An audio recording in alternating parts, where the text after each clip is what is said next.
بسم اللہ الرحمن الرحیم. السلام علیکم.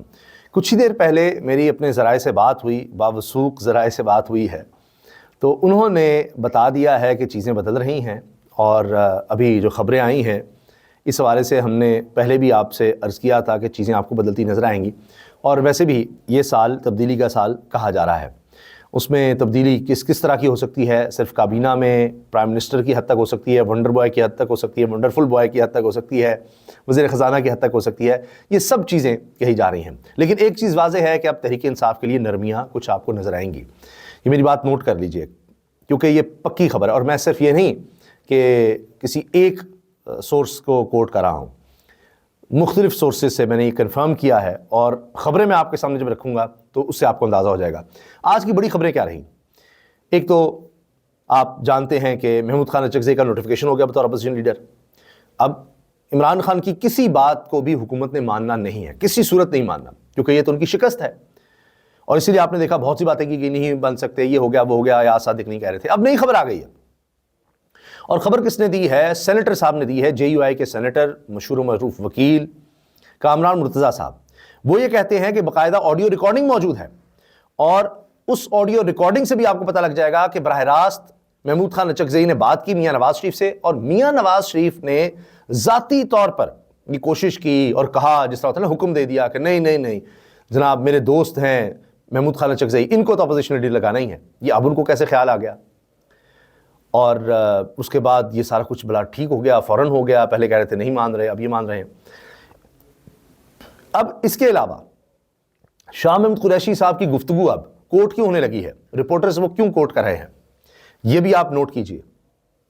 اور شاہ محمود قریشی صاحب کو ہمارے ذرائع نے کنفرم کیا ہے کہ ان کو بہت اہم ذمہ داری ملنے والی ہے. ایسے ہی شاہ محمود قریشی صاحب نہیں کہہ رہے کہ جی مزاحمت آخرکار مفاہمت کی طرف ہی جائے گی. انہوں نے یہ بات کیوں کر دی کہ ملک کو آگے بڑھانے کا راستہ مکالمہ ہے، مزاحمت کے بعد مفاہمت ناگزیر ہوتی ہے، یہ مفاہمت تو پھر کرنی ہی پڑتی ہے. تو شاہ محمود قریشی صاحب کو اہم ذمہ داری ملنے والی ہے. ان کی ساری گفتگو سے بھی آپ کو اندازہ ہو رہا ہے. اور فواد چودھری پہلے ہی کوشش کر رہے ہیں. تو بیہائنڈ دا سین بہت کچھ چل رہا ہے، جس کا تذکرہ محمود خان اچکزئی نے کہا تھا. 2 دفعہ صحافیوں سے گفتگو کی مختلف جگہوں پر، ایک عشائیے میں اور ایک پریس کلب میں. صحافیوں نے سوال کیا کہ جی کیا بن رہا ہے، اسٹیبلشمنٹ کے بغیر کیسے چیزیں ہوں گی؟ تو کہا جی ہم جو کر رہے ہیں اتنے سادہ نہیں، ہم آپ کو بتا دیں. تو اب میاں نواز شریف سے بھی ان کی بات چیت چل رہی تھی کیا، اور اس بارے میں انہوں نے بتا دیا. لیکن محمود اچکزئی صاحب کا یہ کہنا کہ جی میاں نواز شریف نے ابھی اپنے اندر کا غصہ نکالنے کے لیے محمود اچکزئی کا نوٹیفیکیشن کروایا، یہ سینٹر کامران مرتضیٰ صاحب وہ کوٹ کر رہا ہوں کہ نواز شریف نے بھی اپنے اندر کا غصہ نکالنے کے لیے محمود خان اچکزئی کا نوٹیفیکیشن کروایا. بھائی نواز شریف کا اندر کا غصہ کیا ہے؟ بیٹی وزیر اعلیٰ، بھائی وزیر اعظم، سمدھی نائب وزیر اعظم، بانجے بھتیجے، یہ وہ سب ادھر ادھر ایڈجسٹ کیے ہوئے ہیں، اور ان کو کیا چاہیے؟ غصہ کس چیز کا ہے؟ غصہ اس چیز کا ہے کہ مجھے وزیر اعظم کیوں نہیں لگایا، تو اس کا وہ اب غصہ نکال رہے ہیں. اچھا دوسرا پہلو دیکھ لیجئے کہ جی میاں صاحب غصے میں ہیں، اور انہوں نے غصے میں محمود اچکزئی صاحب کو کر دیا. تو ایاز صادق صاحب صرف میاں نواز شریف کے کہنے پر کر دیں گے؟ وہ ایاز صادق صاحب کے اپنے بندے نہیں بچا سکے، ایم این ایز نہیں بچا سکے، وہاں سے لوگ ان کو اٹھا کر لے گئے. تو کہیں اور سے بھی ان کو اجازت ملی ہوگی تو تبھی یہ کام ہوا ہے نا. تو اب وہ میاں نواز شریف کو کریڈٹ سارا جا رہا ہے؟ جی نہیں، ایسا نہیں ہے. میاں صاحب یقیناً چاہتے ہوں کہ میرے پرانے دوست ہیں، ہمارے لیے بڑی شرمندگی ہو رہی ہے، بڑے مسائل ہو رہے ہیں، چلو جی لگا دیں، لیکن اجازت کہیں اور سے بھی ملی ہوگی، اس کا بھی میں تذکرہ کرتا ہوں. اچھا اب یہ کہا جا رہا ہے کہ یہ جو محمود اچکزئی صاحب کا سارا معاملہ ہوا ہے، اس میں یہ بات بھی نوٹ کیجئے کہ جی جے یو آئی کہہ رہی ہے جی ہمارے بھی ہیں وہ تو، اور ہمارے بھی اپوزیشن لیڈر جناب یہ محمود اچکزئی صاحب ہیں. اچھا اس کے ساتھ یہ جو بات ہے نا جی کہ وہ کہیں اسی جگہ پر آڈیو بھی کبھی سامنے آ جائے گی، یہ بڑی دلچسپ ہے کہ جی دونوں کی گفتگو جو ہوئی ہے وہ بھی آڈیو بھی سامنے آ جائے. پھر کون کون سن رہا تھا وہ آڈیو، یا کسی نے ریکارڈ کی ہے، یہ بھی دیکھنا ہوگا.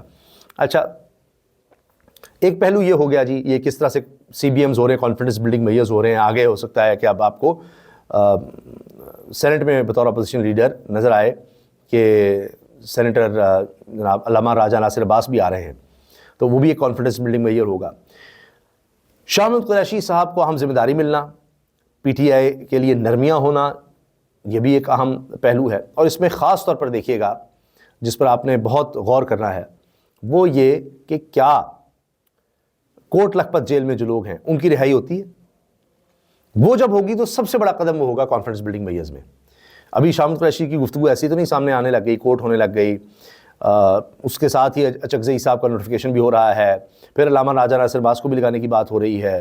ابھی آپ کچھ اور چیزیں بھی منظر عام پر دیکھیں گے جس میں فواد چودھری ہیں, وہ ایکٹیو ہیں پہلے سے ہی, اور وہ تو بالکل رونے لگے تھے آنسوؤں سے کہ عمران خان کا ذکر کر کے کہ بڑا آدمی ہے, وہ ڈیزرو نہیں کرتا.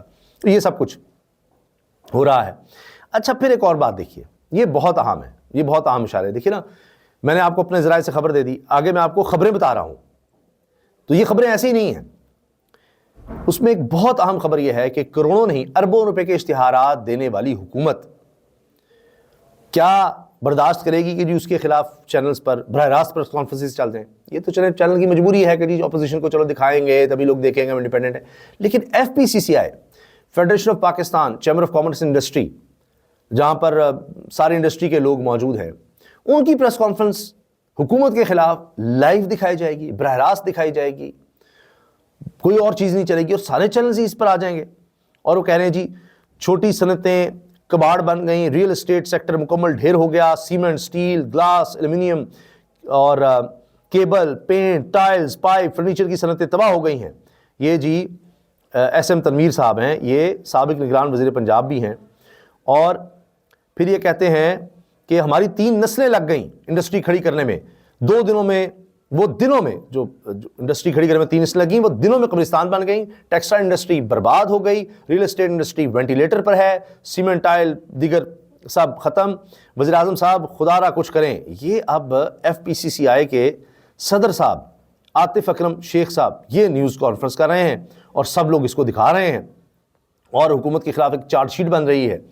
یہ حال ہو رہا ہے. اوپر سے اس پر اب دلچسپ میمز چل رہی ہیں. مثال کے طور پر ایک ویڈیو طارق مدین صاحب نے شیئر کی کہ حکومت غربت کا خاتمہ کیسے کر رہی ہے, کہ وہ خاتون جس طرح ٹیبل ٹینس کھیلی ہے, اس سے بیچاری سے وہ بال کو ریکٹ لگ ہی نہیں رہا, لیکن وہ بیچاری کوشش تو کر رہی ہے نا جی. یہ تو حکومت کوشش بھی نہیں کر رہی.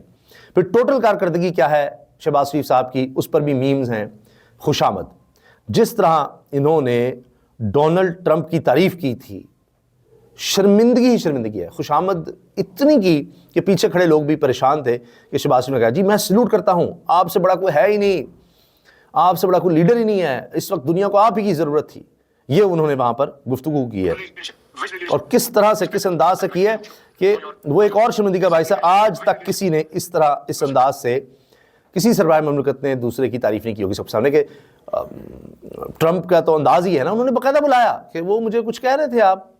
شہباز شریف کو کہا کدھر ہے شہباز شریف, پرائم منسٹر کہاں ہے پاکستان کا, وہ مجھے کچھ کہہ رہا تھا. یعنی ان کو تعریف اس طرح سے کہہ رہے, خوشامد کر رہے ہو گئے. اس نے کہا کہ جب ساری دنیا کے سامنے وہی خوشامد کرو, اور شہباز صاحب آگے اور اسی طرح سے سلوٹ اور یہ اور وہ. I would like to salute you for your exemplary leadership, visionary leadership, and I think that you are the man this world needed most at this point in time. سن لیا آپ نے کہ جی یہ ہیں شہباز شریف جو کہہ رہے ہیں جی یہ بندہ ہے جس کی ہمیں ضرورت تھی, یہ وہ شخص ہے جس کی ہمیں ضرورت تھی, اور کمال کر دیا, فلاں کر دیا. یہ تو حال ہے. اب وائرل ویڈیوز کی چونکہ بات ہو رہی ہے, تو ایک اور ویڈیو جس میں ایک نوجوان ہے اور وہ ٹریکٹر کے اوپر سے مریم نواز صاحبہ کا سٹیکر اتار رہا ہے. اس پر اب ظاہر ہے کہ مریم نواز صاحبہ کے سپورٹرز کو اور مریم نواز صاحبہ کو خود کو, ان کے وزراء کو بڑا غصہ آئے گا کہ جی یہ دیکھیں یہ پوسٹر کیوں اتار رہے ہیں. اور اس پہ اعتراض بھی کیا جا رہا ہے کہ جی یہ دیکھیں سبسڈی سے ان کو ملا تھا ٹریکٹر, یہ کیا تھا, وہ کیا تھا, اس سے پوسٹر کیوں اتارے. بھئی پوسٹر لگایا کیوں تھا؟ یہ کوئی جاتی عمرہ یا وہاں کے رہائشیوں یا شریف خاندان کے ذاتی پیسوں سے یہ ٹریکٹر دیے گئے ہیں. قوم کا پیسہ ہے, ٹیکس کا لوگوں کا پیسہ ہے, اس سے آپ نے لوگوں کو ٹریکٹر دیے ہیں. تصویریں اپنی چھپوا لی ہیں آپ نے, کیوں بھائی, کس طرح سے؟ تو اگر وہ کوئی اتار رہا ہے تو اب اس کی شامت آ جائے گی, کس طرح اس نے کیوں کر دیا, کیا کر دیا, اور اس کو نہیں چھوڑنا چاہیے. ہر جگہ تو انہوں نے اشتہار بازی شروع کی ہوئی ہے, اور میں نے وہ بتایا کہ وہ اشتہار بازی اپنی جگہ ہے, لیکن کارکردگی آپ کے سامنے ہے کہ کچھ بھی نہیں ہے. اچھا, شاہ محمود قریشی صاحب سے جب سوال ہوا نا کہ آپ کیا سمجھتے ہیں نیشنل ڈائلاگ کمیٹی کا ساتھ دیں گے فواد چودھری نے جو بنائی ہے, تو اس میں نے کہا جی میں وائس چیئرمین ہوں پارٹی کا, پالیسی سے نہیں ہٹ سکتا, سوچنا ہوگا کہ آخر اس سیاسی کشمکش کا حل کیا ہے. مزاحمت کے بعد تو مفاہمت ہی ہوتی ہے. اچھا، گفتگو سے ہی ملک آگے بڑھ سکتا ہے. مذاکرات کا اختیار بانی نے محمود خان اچکزئی کو دیا ہوا ہے. ہم تو جیلوں میں پڑے ہیں, ہمارے پاس معلومات کم آتی ہیں, محمود اچکزئی بہتر فیصلے کر سکتے ہیں. اچھا, پھر یہ کہ کیا فواد چودھری آپ کو مرضی سے ملنے آئے تھے؟ فواد چودھری میں ایک پارٹی میں رہے ہیں, میں اسپتال میں تھا, وہ میری عادت کے لیے ملنے آئے تھے. اگر کوئی گھر مہمان آئے تو ان سے کیا کہوں کہ آپ کیوں آئے ہو؟ تو یہ ان کی گفتگو ہے. اور دیکھیے اب یہ کورٹ ہو رہی ہے, گفتگو ان کی سامنے آ رہی ہے, یہ بڑا ہی دلچسپ ہے. اور ایک بڑی خبر جو بریکنگ نیوز کے طور پر ہر طرف چلی, چیف جسٹس پاکستان یحییٰ خان صاحب, یحییٰ خان افریدی صاحب, ان کے بیٹے کی گاڑی کو حادثہ پیش آیا شرح دستور پر, اور بالکل سپریم کورٹ کے سامنے یہ حادثہ پیش آیا. موٹر سائیکل کو بچاتے ہوئے گاڑی ڈیوائیڈر سے لگی, لیکن شکر ہے الحمدللہ اس میں کوئی جانی نقصان نہیں ہوا.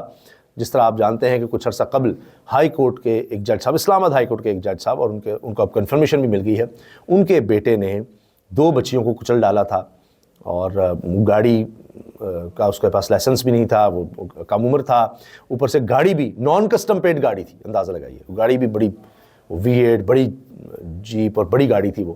اور اس کے بعد پھر وہی جو ہم ان کیسز میں دیکھتے ہیں کہ بچیوں کے لاحقین نے اس میں وہ معاف کر دیا, صلح کر لی, اور وہی سارا کچھ ہو گیا. تو شکر ہے اس میں کہ کوئی جانی نقصان نہیں ہوا. اور اس میں موٹر سائیکل کو بتایا جا رہا ہے وہ بچاتے ہوئے گاڑی ڈیوائیڈر سے ٹکرا گئی تھی. یہ خبر بھی اچانک بریکنگ نیوز کے طور پر سامنے آئی. معیشت کے حوالے سے میں چند چیزیں اور عرض کر دوں کہ یہ نہیں ہے کہ صرف FPCCI والے چیخ رہے ہیں, کسان بھی چیخ رہے ہیں. گندم کی قیمت بہت بڑھ گئی ہے. اب اس میں نہ تو کسان کو فائدہ ہوا, وہ 2,000-2,500 میں بیچارہ گندم بیچ گیا من, اور حکومت نے خریدی نہیں. تو عام آدمی کو بھی کیا فائدہ ہوگا اس سے, کہ وہ تھا کہ اچھا جی کسان کا نقصان ہو گیا, عام آدمی کو جی گندم سستی مل گئی, روٹی سستی مل گئی. نہیں, وہ گندم آٹا مہنگا ہو گیا. تو فائدہ پھر کون اٹھا رہا ہے؟ مڈل مین, بیچ میں جو ہیں ذخیرہ اندوز, وہ سب اٹھا رہے ہیں. حکومت یہ بھی نہیں مینیج کر پائی. تو ہر کوئی حکومت سے پریشان ہے. ایک بات جو میں بھول رہا تھا کہ یہ سب کچھ جو ہو رہا ہے, جو میں نے آپ کو بتایا CBMs ہو رہے ہیں, چیزیں چل رہی ہیں, سب کچھ, اس میں دلچسپ بات یہ ہے کہ رانا ثناء اللہ صاحب کہہ رہے ہیں مجھے تو کچھ پتہ ہی نہیں ہے. ارے واہ! محمود خان اچکزئی کے نوٹیفیکیشن کے لیے نواز شریف کے کردار کا مجھے علم نہیں, لیکن اسپیکر نے یقینی طور پر نون لیگ کی لیڈرشپ اور شہباز شریف کو اعتماد میں لیا ہوگا. رانا ثناء اللہ کہہ رہے ہیں. اچھا, ان کو پتہ ہی نہیں کہ کیا گیمز چل رہی ہیں, کیا کیا ہو رہا ہے. تو یہ نہیں ہو سکتا, سب کچھ ان کو پتہ ہوگا, ہر چیز کا ان کو اندازہ ہوگا, لیکن وہ بھی بتانا چاہ رہے ہیں کہ وہ اچانک سارا کچھ ہو گیا ہے, مجھے تو سمجھ ہی نہیں آئی. تو ابھی رانا صاحب کو شاید اور بھی آنے والے دنوں میں سرپرائزز ملیں گے, کیونکہ جیسے جیسے تحریک انصاف کے لیے کچھ نرمیاں نظر آئیں گی, ویسے ویسے موجودہ حکومت پریشان ہوتی دکھائی دے گی. اللہ حافظ.